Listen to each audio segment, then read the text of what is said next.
It is the duty of the free man to resist tyranny at every turn. Every man will either watch his freedom stripped away or take action to protect what he loves. Introducing the A3, the newest revolutionary body armor from Armored Republic. The A3 is the new standard for lightweight multi-hit body armor.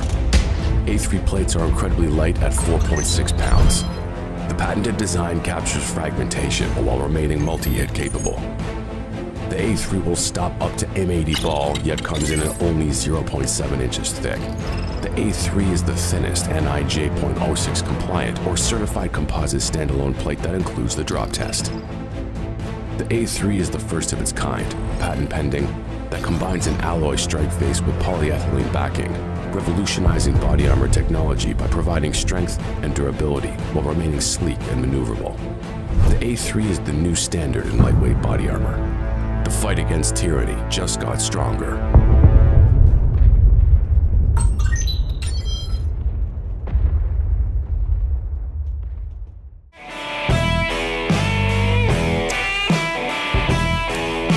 Good evening, y'all. Welcome to Cross Politic on the Fight Lab Feast Network. It's Monday with Pastor Toby Chuck Knox and I'm the Water Boy. It is great. I'm glad you're starting off your Monday with us. Hey, you know about the Fight Laugh Feast magazine? Our Fight Laugh Feast magazine. You have a copy around here somewhere? Yes, right there. Right there? Yeah. It packs a punch like a 21-year Balvenie, no ice. We don't water down our scotch. Okay. Why would we water down our theology? Facts. Order a yearly subscription and a couple yearly subscriptions to your friends who have been drinking lukewarm evangelical Kool-Aid. But haven't we all been? Yeah, to some extent. Mm-hmm. Every quarter, we promise quality food for the soul, wine for the heart, and some Red Bull for turning over tables. Our magazine will include cultural commentary, a psalm of the quarter, recipes for feasting, laughter sprinkled throughout the glossy pages, and more. Sign up today at flfnetwork.com. Go to the product shop page and click on the magazine. You know, the magazine's really...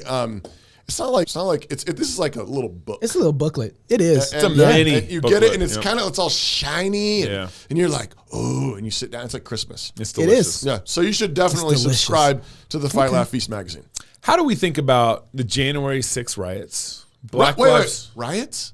Well, the terminology is being used right. Scuttlebutt. Dust up. Can you bleep dust that up? out? Bleep that out. This I is get a family. a $100,000 fine if I call it a dust up. Yeah. According Not to here, you NFL. don't. No, according to the Not here. NFL. Well, this ain't the NFL. Don't lie on this show. You know, all the violence that happened under Black Lives Matter. Right. Estimates of about $2 billion of damage in the Black Lives riots campaigns. About 35 people died. Right. In the January 6th, the only person that died was one of the rioters on January 6th, and then told about cops dying because of the riots and so forth, which did not happen as a direct result of the riots. Just calling them Or the riots. dust up Just on call them January riots. 6th. Yeah. You know, I don't want to talk about violence as a political point, as like a way of scoring points. Okay. Which it seems like both sides try to do. Sure. So last week, AOC and Jim Jordan got into kind of some back and forth with each other. Can we go to that slide? Yeah. And Jim Jordan tweets out and he says on record crime in Democrat-run cities. So what's just contrasting the January 6th hearings, right? Yeah. And then AOC responds with, well, according to CBS, out of the top 10 deadliest cities in America, 7 of them are Republican-run states. So she pulls out, doesn't even equivocate. I don't even know what she's doing here. She's saying, I'm not going to talk about cities, which is what Jim Jordan was doing. I'm going to talk about states. And she's going to say, hey, the most violent 7 of the top 10 are Republican-run states. Right. And so go ahead and bring in the next slide here. And so this kind of got me going down the line of, okay, this is violent crime per 100,000 inhabitants. And so this, depending on how this data is talked about, Chicago's not in here because it's talking about per 100,000 inhabitants. You can, if you look at it by most murders, Chicago would be in here. So you define it. It's going to adjust things a little bit. But here's the top 10 states by kind of most violent criminal activity or crimes that happen. And then there's another follow-up. This is on police1.com. There's another follow-up to this where they ranked violent cities by property crimes. And it actually, the list was pretty comparable. There's, I think, a couple adjustments in the cities. So violent crimes versus property crimes. I thought that was kind of an interesting distinction, but still similar. Missouri's on there twice. You got St. Louis, Missouri, and Kansas City, Missouri in here. And so these are all Democrat-run cities, okay? And then the other thing I wanted to bring into this was all the increase in violent criminal activity from 2020, from 2019 to 2020. Okay. I mean, look at this. Increase in violence. They're saying 74% increase. Well, this is increase in homicides in particular. Yeah. Homicides. Yep, homicides. Yeah. So increase, 74% in Seattle, 61% in New Orleans. Chicago makes this list in terms of increase in homicides. Are they adding? So this is not because of the George Floyd stuff. This is just saying pure. This is from Forbes using the national Hey, weren't we statistics. all supposed to be inside the house during this time? I'm trying to figure out how this is possible. If you're supposed to be locked away, what are you doing? In half the year outside, you only got 2 months, January and February. After that, you're locked away for half of March. What is going on? No, you don't remember. Remember what happened? We had riots. Oh, so you can come outside for them? Yeah. Okay. Yeah. Yeah, I got remember? that. I Remember? I didn't get the pass. I wasn't allowed. Actually, I didn't pay attention to half the stuff they said. I mean, there were people who weren't going to church, but were going to BLM protests, right? Yeah. I mean, Mark Dever's homeboy, and what's his name? Jonathan Lehman. Lehman. He was doing that, right? Yeah, no church, but if there's a BLM protest, Because the there. government told him they couldn't go to church, but the government told him he could go to the. Because government is central. I mean, worship is central. I mean, I'm all confused. Both of them are worship. 9 marks. They're missing that 10th mark. But here's my point together. I do think we have a violent problem in America, and I do think there's some hotbed cities like we're showing here where there's homicides or violent criminal activity or violent property activity. But I also want to reject kind of AOC's notion where she wants to throw it back to the governor and say, it's the governor's fault that there's criminal activity in Chicago, or it's the governor's fault that there's.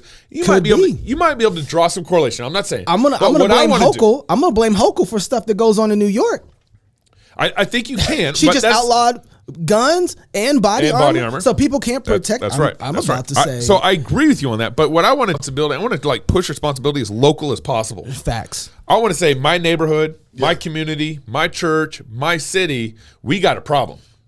The more local you are, the greater the responsibility. So that doesn't alleviate any responsibility for state politics. That's right. But we should, as Christians, we should think that the more local, more responsible. And if we begin to think this way, if Governor Hochul, I can't even say her name because That's okay. She might not be there for long. if she made guns illegal, it makes we aren't making guns illegal in our city. That's not the problem. Yeah, you better hope you have a good share for that, though. You got to have a good share for that. But as you take more responsibility for even the violent criminal activity in your own city, it's even that much more easy to take responsibility when a governor is overstepping their bounds at the state level, right? Yeah. Right. It's funny. Everybody is seeing that we have a problem with the violence right now. National Terrorism Advisory Bulletin update. And this is what, who is it that's over there? It is Alejandro Mayorkas. He's from California. Los Angeles. Yeah, California. That's great. He says, as recent acts of violence in communities across the country have so tragically demonstrated, the nation remains in the heightened threat environment, and we expect the environment will become more and more dynamic in the coming months. Is he talking about the threat to Kavanaugh? Well, he says DHS expects the threat environment to be several high-profile events could be exploited to justify acts of violence against a range of possible targets. He goes on to list these targets. It could include public gatherings, faith-based institutions, schools, racial, ethnic, and religious minorities, government facilities, and personal U.S. critical infrastructures, media, and perceived ideological opponents, which is kind of like, just say everywhere. Like, why don't you just say, hey, we're expecting violence everywhere? He said threat actors have recently mobilized to violence due to factors such as personal grievances. Yeah. Well, even about that point, is he kind of like, you remember? Skeptical. Skeptical. I said, I don't know if I said it that way. Right. I think you're making it up. But all right. Remember when Joe Biden was saying, hey, Putin's going to invade Ukraine? Yeah. And then everyone's like, no, he's not going to invade Ukraine. Even Peter Hitchens didn't think Putin was going to invade. Yeah. And then Putin was kind of like, Joe Biden was kind of like, hey, Putin's going to invade Ukraine. Hey, Putin, invade Ukraine. Well, here's why. Is it kind of one of those things where he's like giving I don't permission? Think so. And here's why. Okay. Because we are seeing it as right now as it relates to the Supreme Court justices. Right. Right now, the Supreme Court justices are having a hard time. Not all of them. I think True. there's a few. There's a few that are not. I don't think they have protests in front of Sotomayor's house. There's protesters that are picking outside the house of several other justices, right, despite federal and local news agents. This is from, by the way, I want to say this is from the Wall Street Journal's editorial board. So this is really interesting. Yeah. And they're talking about the fact that there's people in these justices' houses, and left-wing groups are even publishing the home addresses of justices, especially Amy Coney Barrett, and they're putting her child's school out there. And here's the thing they're saying too. Oh, guess what? She goes to church every day. So you have where she goes to church every day, and you also have 9 a.m. mass. Yeah, and thank you. And her kid's school. But this is what was interesting that I thought about this article. They say Justice Samuel Alito's draft opinion leaked on the press and suggested 5-4 majority to overturn Roe v. Wade. One vote could be a decisive decision. He says if assassination happens, Congress has 535 members. Yep. They can keep going. The presidency, that makes a point. If something happens to the president, we have a lineup. They can keep going, keep operating. Right. But also that he has a lot of security and that these Supreme justices don't have a lot of security. And if a single assassination would have happened to the court, democracy upended. And because Joe Biden would appoint a Democratic justice as a replacement for a conservative. And But doesn't that appointment still have to pass Senate? Sure, but do you think it would? I do. I think it absolutely would. Yeah, especially with the timeline. I mean, the only thing they've been able to do to this point has been.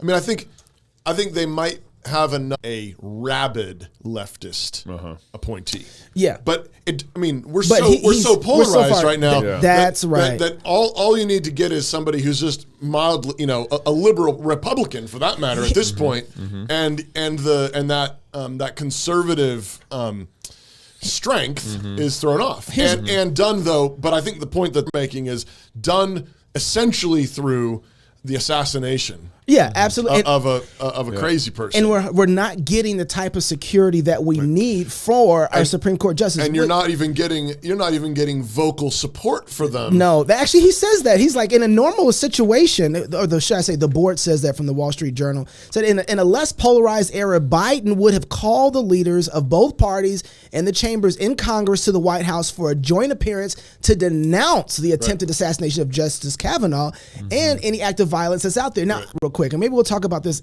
with our next guest, Douglas Farrow, if I said that right.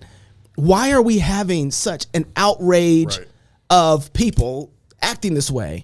And I don't think that it's an accident. I think we were going this trajectory, but what we've done is created a pressure cooker of sin, and COVID added a whole bunch of ingredients with that pressure cooker. That's right. And one of those ingredients was pornography. Pornography went through the roof. Yeah. And what happens after you get done with pornography is eroticism. You have that has to go somewhere. Well, I think it's just it's violence in general. I mean, and the driver is guilt and shame. Yes, guilt and shame is you have this. It's a pressure cooker. Yep. And this is like this electrical charge. It's all in Girard. And I have to get that book because I don't have that book. Have you ever read Rene Girard? I have his books. He's got like 15. You know what I have? I have read Nation of Bastards by Douglas Farrow. It's a family show. Come on. And everybody needs to be here to hear what he has to say about this next topic on Cross Politics. I want to talk to you a little bit more about that because I think that there's something else going on here that we're missing. More Cross Politics with our guest, Douglas Farrow. Farrow, next on Cross Politics. The American church really is gay. Are you asking me out on a date? Effeminate. The Bible appears more to whisper when it comes to sexual sin. Shallow. I said, I want the African American 7. And full of cowardly leaders. Are we going to keep bickering over secondary issues? America desperately needs to return to the Father. Either we fall on the rock and are broken, or we fall on the ground and are crushed under that rock. To fall on top of the rock and be broken is exactly the condition in which God brings reformation and revival. So which way is it, prodigal America? Are you coming home to the Father? Join us this Reformation Day in Fort Worth, Texas, October 31st through November 2nd at Will Rogers Event Center, just days before our presidential election. And join with the thousands of us for the blessing of gathering together with God's people and celebrating God's goodness with beer and psalms. Hear from speakers such as Dr. James White, Pastor Toby Sumter, Pastor Doug Wilson, Dr. George Grant, Gabe and Knox, Steve Dace, and more. Don't forget our Business Makers Conference, Jumpy Castles for the kiddos, after parties, single events, the Pastors Luncheon, the Business Leaders Luncheon, and many more surprises coming.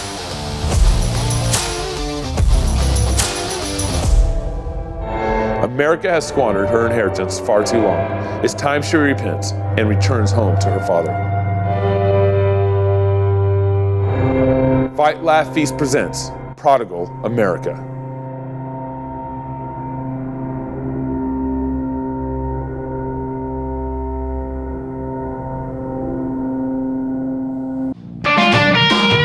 I just drank the heart.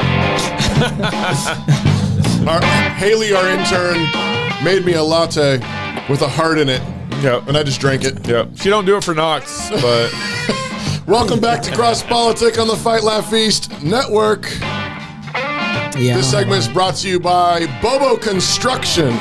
Sending your hard-earned money to companies that hate you is dumb. Facts. Don't do that. It's time to build a Christian economy. Bobo Construction, Truth. Inc. is literally doing just that. For all of your construction needs, partner with Bobo Construction, Inc. today in California, Nevada, Washington, or Idaho. Contact Austin Bobo at Bobo, that's ABOBO, at boboconstructioninc.com, or visit the website at boboconstructioninc.com. Whatever is fair and right, that's what we do, Bobo Construction Incorporated.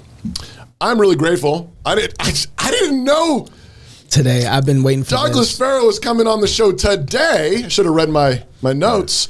Douglas Farrow is professor of theology and ethics at McGill University in Montreal, where he works in theology, ethics, church, and state, and associated to an international project on Christianity and constitutionalism, and regularly engages in New York with the work of the Institute on Religion and Public Life and of evangelicals and Catholics together. In Canada, he received a Queen Elizabeth II Diamond Jubilee Medal. Wow. Which sounds amazing. For his contributions to public discourse on social issues, he is also the author, including Nation of Bastards, Essays on the End of Marriage. Professor Farrow, thank you for joining us on Cross Politic. It's my pleasure. And I should make the remark that a lot of people got Queen Elizabeth II Diamond Jubilee medals. So don't think that I'm the only one in Canada or even at McGill who received one. I didn't. Trudeau. I kind of Yes, he who shall not be named. I kind of feel like if you get a medal like that, you should just be wearing it all the time. I'm wondering why you're not Like wearing a Super Bowl ring. Where is it right now? That's funny. It's over there. Okay, we'll believe you. So, bastards. That's such a strong word. I mean, isn't that a bit harsh and not very winsome? The book from Jean-Jacques Rousseau, who in the Social Contract, Book 4, in a rare footnote, remarked that he supposed that if a nation were to be composed only of bastards, it probably wouldn't survive very long. In other words, we do need a social that is informed and maintained by marriage. Yeah. His question was, who should control that institution, the church or the state? Okay. I would say God. I wouldn't even say. The church just has to acknowledge that, right? You know, the state has to just acknowledge what God said there. But Hey, Professor, would you tell us how we became bastards? Sorry, you best ask. Stan, how is it that we became bastards? You said a nation of bastards. How do we right. become bastards? Right. So let me be clear about that.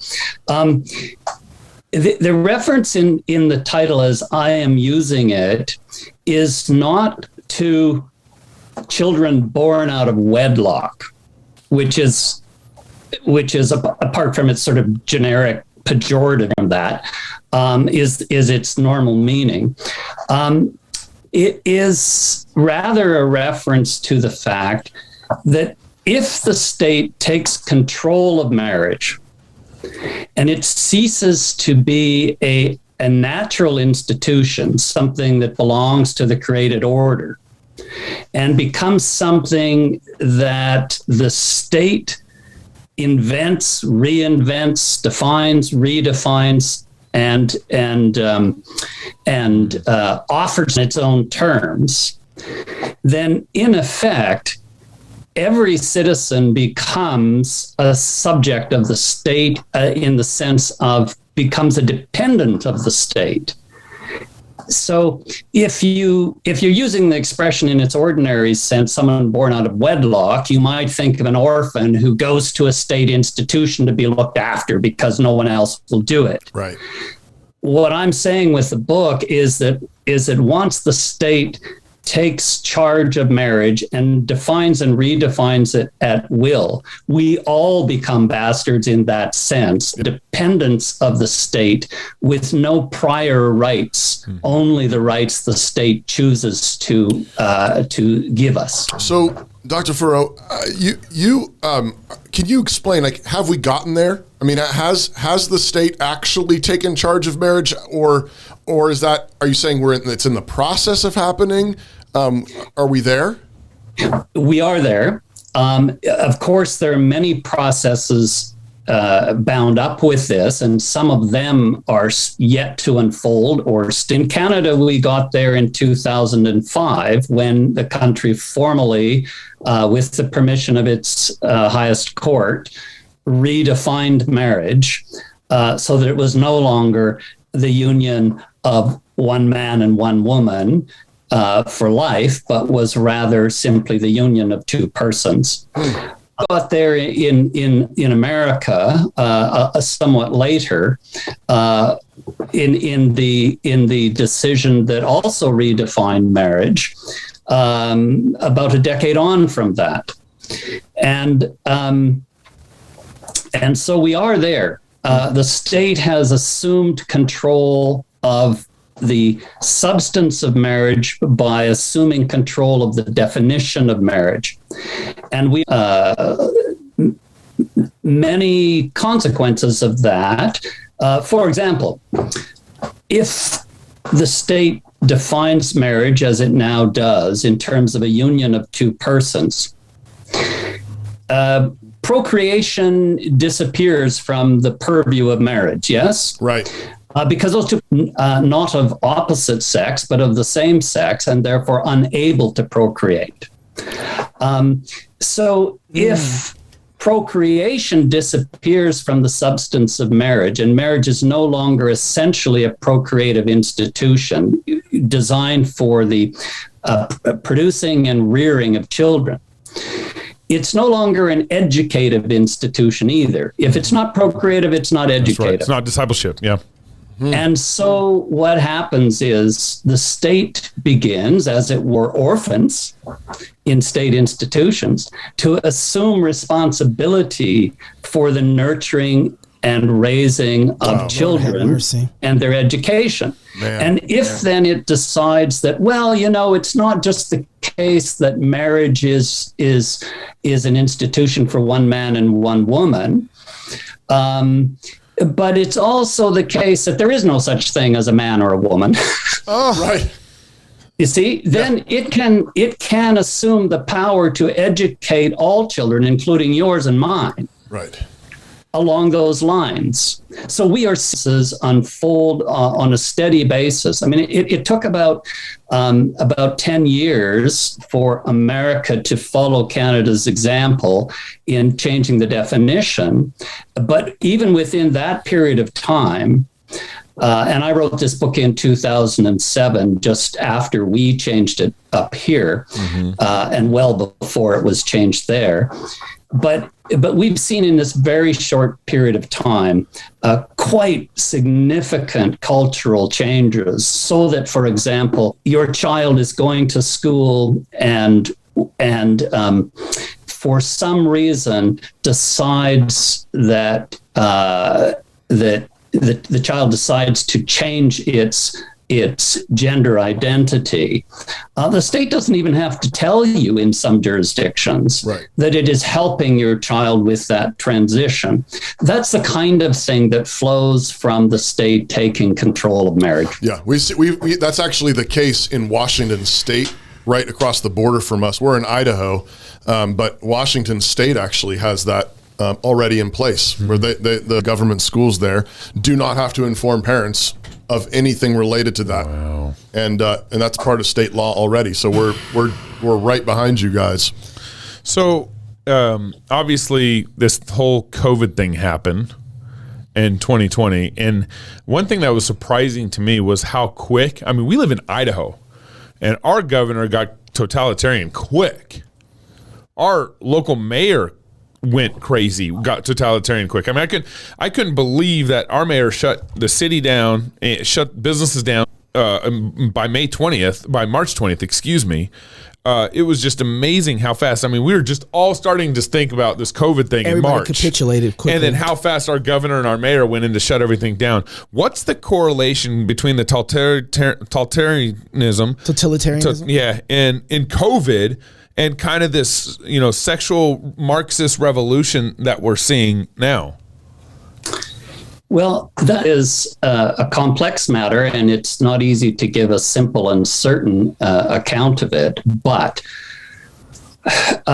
going back to what I was saying about the redefinition of marriage, if as was the case, marriage is understood to be something that belongs to the order of creation and is discerned by ordinary human beings through what we call natural law. That is, the ability to discern the difference between good and evil, what makes for flourishing, what inhibits flourishing, and so forth.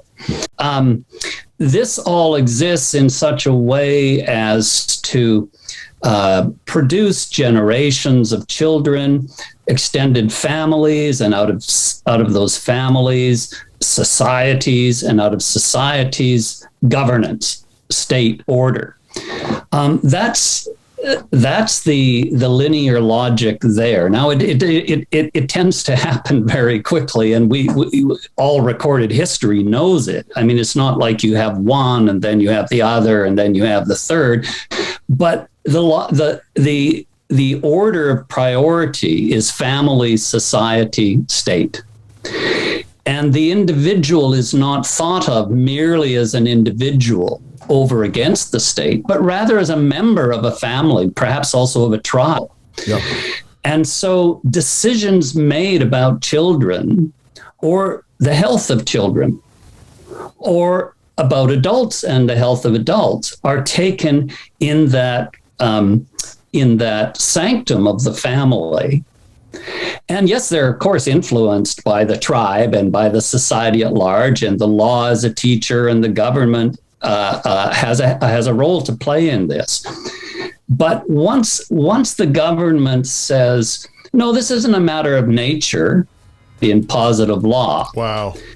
Then that sense of duties and responsibilities on the one hand, and pre-political natural rights on the other, that all begins to crumble and disappear. Okay, everything is political. Everything is political. Hold that right there. So even your health, and the political leaders appoint someone, a public health officer, to take them for you. Wow. That's the simple way to make the connection, I would say. We're going to talk about this a lot more, and if you're not a Fight Laugh Feast Club member, you're going to miss out. That was good. Yeah. Okay, don't forget where you were, Professor. We're going to go right into this.